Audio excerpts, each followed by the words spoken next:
श्री सद्गुरुदेव भगवान की जय। श्री सीताराम सरकार की जय।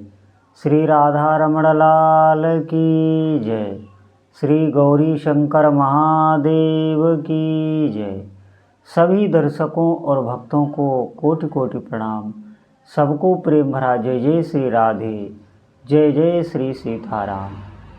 सभी भक्त बहुत ध्यान से सुनेंगे और बहुत ही महत्वपूर्ण विषय है, सभी साधकों के लिए आवश्यक है। आपके हृदय की जो भी संशय है, जो भी पीड़ा है, निश्चित वो समाप्त होगी। आप विश्वास करिए, आप भजन करिए, आप इन बातों को समझने की कोशिश कीजिए। थोड़े ही दिनों में आपको खुद अनुभव में आने लगेगा। देखिए, जो भी मनुष्य हैं, आप देखना सबके भीतर एक अभाव रहता है। अभाव निश्चित हमारे भीतर है। क्यों? क्योंकि हमने अभी भगवान को पाया नहीं, और जब तक आपको भगवत प्राप्ति नहीं होगी, भगवान के चरणों में प्रीति नहीं होगी, तब तक ये अभाव बना ही रहता है। अभाव का मतलब हम दुखी रहेंगे। सब कुछ आपको दे दिया जाए फिर भी अभाव रहेगा। उस अभाव को आप समाप्त नहीं कर सकते। आप देखना, चींटी से लेकर मनुष्य तक हर जीव सुख को ही ढूंढ रहा है। आप कभी देखो, खुद चिंतन करके देखो, हर व्यक्ति आपको कार्यरत नजर आएगा। किस लिए? सुख मिले। हर कर्म के पीछे सुख मिले। दुख के लिए कोई कर्म नहीं करता, चाहे वो पशु ही क्यों न हो। अभाव हमारा नहीं जाता, और हम अज्ञान इसलिए क्योंकि हमने सत्संग नहीं सुना, हमने भजन नहीं किया, इसीलिए हमारे भीतर अज्ञान है। अज्ञानवश उस अभाव की पूर्ति हम इस संसार में करना चाहते हैं। हम अपनी इंद्रियों से सुख भोगना चाहते हैं। उस अभाव को, जलन को मिटाने का प्रयास पूरे जीवन करते हैं। यही हम अनंत काल से करते आए। आप खुद विचार करना। लेकिन कभी भी वो हमारा अभाव दूर नहीं होता। हमारे भीतर अभाव है तभी ही कामनाएं होती हैं। आपके भीतर कोई अभाव ना रह जाए तो कोई कामना नहीं रह जाए।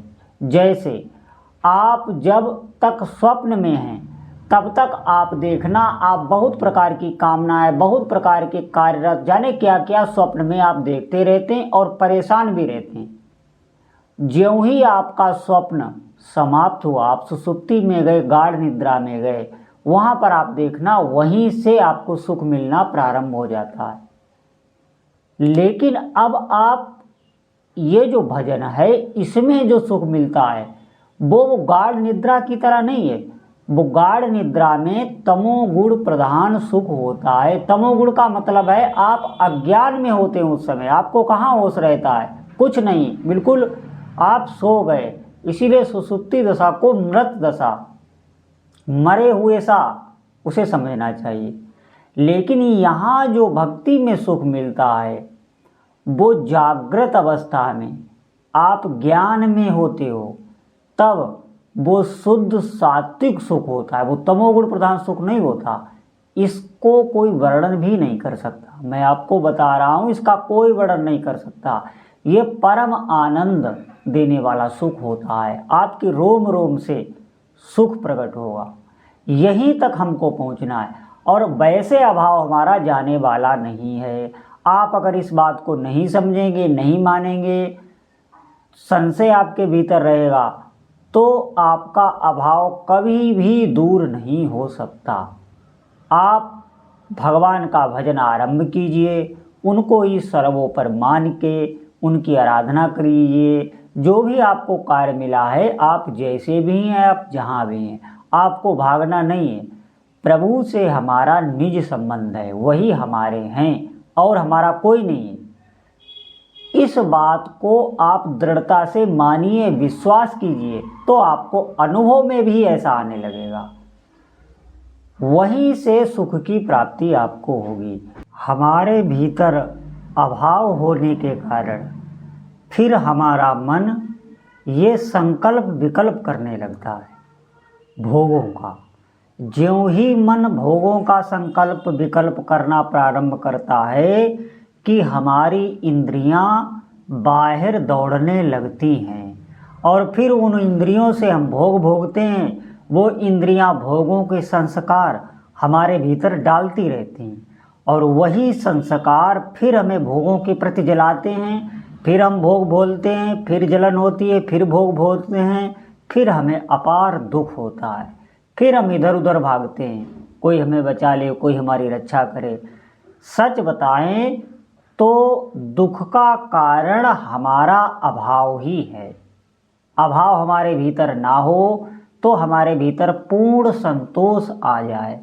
कैसे आएगा? सिर्फ एकमात्र भजन से आएगा, भगवान नाम जप से आएगा। जब हमारे भीतर पूर्ण संतोष आने लगेगा, भजन का जब हमें सुख प्राप्त होने लगेगा, तो हमारी इंद्रियां फिर बहिर्मुख नहीं होंगी। क्यों? क्योंकि मन में संकल्प विकल्प होंगे ही नहीं भोगों के, भजन के संकल्प विकल्प होंगे। और जब भजन के संकल्प विकल्प होंगे तो मन हमारा अंतर्मुख होगा और उसे भजन का सुख मिलेगा। इंद्रियां बहिर्मुख नहीं होगी, इंद्रियां भी अंतर्मुख हो जाएंगी। आप सच मानिए यही मुख्य कारण है। हमारे भीतर कामनाएं इतनी आती रहती हैं, इतना हम परेशान रहते हैं, इस कामना से हम सुखी हो जाएंगे, इस कामना से सुखी हो जाएंगे, लेकिन होता कहाँ मिलता है हमें सुख? हम सिर्फ भ्रमित ही रहते हैं। सुख सिर्फ प्रभु के चरणों में ही है, इस बात को आप जान लें। भोग तो और भी योनियों में प्राप्त हैं। आप देखना, जो सुख हमें अच्छी अच्छी मिठाइयाँ और व्यंजन खाने में आता है, वही सुख कुत्ते को सड़ा हुआ मांस खाने में आता है, वही सुख सुअर को विष्ठा खाने में आता है। ये बात सोचें आप, क्योंकि अब आप समझें, जो ये नीची योनि के पशु हैं, सुअर आदि, इनको हमारे भोगों के बारे में थोड़ी न पता है, उनको उसके स्वाद का अनुभव का नहीं पता है। उनकी सृष्टि अलग है, हमारी सृष्टि अलग है। जैसे हमें देवताओं के भोगों का नहीं पता है, देवताओं के भोग कई गुना हमसे, हमारे भोगों से दिव्य होते हैं। वो है हम पशुओं के भोगों को घृणा की दृष्टि से देखते हैं, ऐसे ही देवता भी हमारे भोगों को घृणा की दृष्टि से देखते हैं। ये बात को आपको समझना होगा। सच मानिए, जैसे लोग नहीं कह देते हैं कि हमें क्या पता है, हम देवताओं के भोगों को क्या जाने, स्वर्ग नरक सब यही है, हम नहीं मानते। हमने अभी देखा नहीं। अगर एक बार भी हमारी दृष्टि में देवताओं के भोग आ जाएं तो हम उनके प्रति भागने लग जाएं। जब हम इस संसार से ही इतना आसक्त हैं, जहाँ के भोग व्यर्थ हैं, जो दुख देने वाले हैं, देवताओं की भी भोग व्यर्थ हैं, वो भी दुख देने वाले, वहाँ भी क्लेश है, भोगों में शांति है ही नहीं। इस बात को आपको मानना पड़ेगा। सिर्फ एक भजन मात्र उपाय है, इससे ही हमें सुख मिलेगा। क्योंकि ये जो मन है, जो भोग भोगता है, ये सिर्फ प्रभु के चरणों में ही इसे सुख की प्राप्ति हो सकती है। कैसे? ये भगवान का ही अंश है। लेकिन सबसे बड़ी बाधा एक और है कि हम जब भक्ति की बातें सुनते हैं शास्त्रों से या संतों से, तो हमारे भीतर भजन की अभिलाषा होती है और हम भक्ति करने लग जाते हैं, हम भजन करने लग जाते हैं। लेकिन मैंने देखा है साधकों के भीतर जब वो भजन करने लगते हैं तो उनके भीतर एक पश्चाताप बना रहता है कि हमारे साथ के लोग, हमारे आसपास के लोग, हमारे जानने वाले ये संसार में उन्नत करते जा रहे हैं और हम पिछड़ते जा रहे हैं। ये भय बहुत, आप सच मानिए, ये आपको भजन से हटा देगा। ये भय ठीक नहीं है, ऐसा आप बिल्कुल ना सोचें। वो उन्नति को जा रहे नहीं हैं, वो अवनति को जा रहे हैं। आप भजन में स्थित रहिए। आप दृढ़ संकल्प से अपने इष्ट में, अपने गुरु में, जो भी आप भजन कर रहे हैं, जिनकी भी उपासना कर रहे हैं, आप करते रहिए। वो लोग खुद आपका नाम पता थोड़े दिनों में पूछने लग जाएंगे, आपके पास आने लग जाएंगे, आपसे प्रभावित होंगे वो। आप में एक दिव्य भागवतिक आकर्षण होगा, शारीरिक नहीं, अपने हाथ वो प्रभाव में, वो जहाँ जा रहे हैं वहाँ सुख नहीं है, वो आपके पीछे ही भागेंगे। ये बात बिल्कुल सत्य है। और आप भजन करने लग जाएं, आप अपने जीवन में खुद देख लेना ऐसा होता है।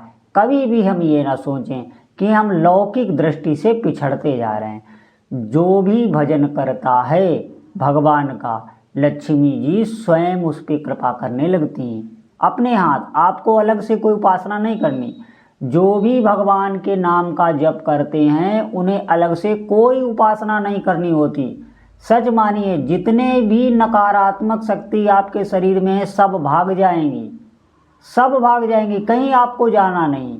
खुद आप इतने पवित्र होने लगेंगे और जितनी भी दैवी शक्तियाँ हैं वो आपके शरीर में पुष्ट होने लगेंगी, तृप्त होने लगेंगी, आपसे बहुत प्रसन्न होने लगेंगी।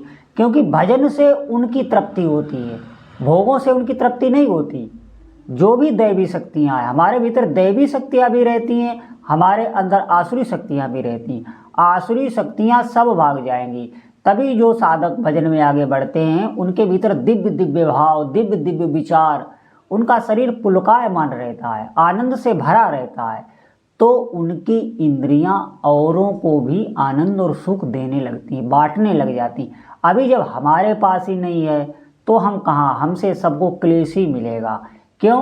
क्योंकि हमारे भीतर सुख की इच्छा बनी हुई भोगों से हम कभी परोपकार नहीं कर सकते। निश्चित मानिए, ये जो भजन नहीं करते हैं और वो कहें हम परोपकार कर रहे हैं तो परोपकार उनसे बनेगा नहीं, आगे वो भ्रमित हो जाएंगे। उनके भीतर खुद इतनी भोगों की अभाव बना हुआ है, कामनाएं बनी हुई हैं। जब हमारे भीतर सुख है ही नहीं तो हम किसी का परोपकार नहीं कर सकते। और आप भजन करने लग जाएं, आपके हाथों स्वतः परोपकार होगा। मैं सच आपको बता रहा हूँ। और उससे कुछ अभिलाषा भी नहीं होगी जिससे आप परोपकार करेंगे, क्योंकि सुख लेने की भावना ही नष्ट होने लगेगी। जब हमें सुख मिलने लगा है, हम स्रोत से जुड़ चुके हैं, हम अपने प्रभु से भजन के माध्यम से जुड़ गए हैं, तो हमें आनंद की प्राप्ति होने लगी।